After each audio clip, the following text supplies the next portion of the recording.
यह 3 बोका 14 लोग रेगिस्तान में अपना घर बनाने का फैसला किया। पहले आदमी को थोड़ी सी हरी घास वाली जमीन दिखाई दी। उसने कहा यहीं बस जाते हैं, लेकिन बाकी दोनों ने उसकी बात नहीं मानी। उनका मानना था कि आगे इससे भी बेहतर जगह जरूर मिलेगी। कुछ दूर चलने के बाद उन्हें सचमुच एक बहुत बड़ी हरी जमीन मिल गई। दोनों खुशी से उसकी ओर दौड़ पड़े और उस पर अपना हक जताने लगे। देखते ही देखते बात इतनी बढ़ गई कि दोनों आपस में लड़ने लगे। उधर तीसरा आदमी चुपचाप फूलों के साथ खेल रहा था। तभी उसकी नजर दूर एक असली नखलिस्तान पर पड़ी। उसने तुरंत दोनों को आवाज लगाई। तीनों दौड़ते हुए वहां पहुंचे। जंगल के किनारे पहुंचकर उन्होंने देखा कि सामने नीले समुद्र का बेहद खूबसूरत नजारा था, लेकिन बाकी दोनों ने फिर वही किया। उन्होंने तुरंत जमीन बांट ली और तीसरे आदमी को वहां से भगा दिया। बेचारा तीसरा आदमी अपना सामान उठाकर नई जगह की तलाश में निकल पड़ा। इधर दोनों ने एक दूसरे से मुकाबला शुरू कर दिया। दोनों साबित करना चाहते थे कि वही सबसे बड़ा और सबसे शानदार घर बना सकता है। कुछ ही समय में दोनों के घर बनकर तैयार हो गए, लेकिन हैरानी की बात यह थी कि दोनों घर आकार और ऊंचाई में बिल्कुल एक जैसे थे। ये बात दोनों को बिल्कुल पसंद नहीं आई। उन्होंने फिर से पेड़ काटने शुरू कर दिए। एक आदमी खुदाई करने वाली मशीन ले आया तो दूसरा भी उससे पीछे नहीं रहा। दोनों अपने अपने घर को और ऊंचा बनाने में जुट गए। धीरे धीरे पूरा जंगल उजड़ने लगा, यहाँ तक कि सूरज भी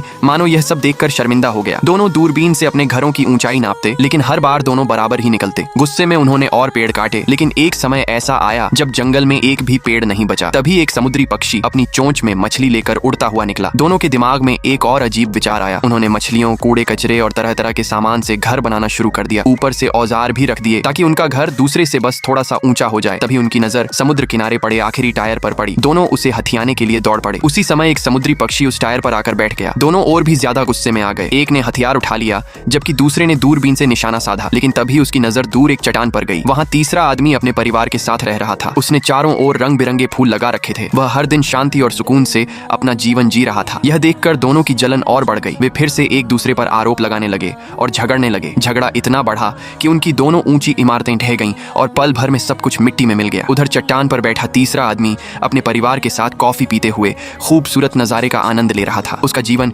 शांति, संतोष और खुशियों से भरा हुआ था। लालच करने वाले लोग आखिर में सब कुछ खो देते हैं, जबकि संतोष से जीने वाला इंसान ही सच्ची खुशी और असली सुख पाता है।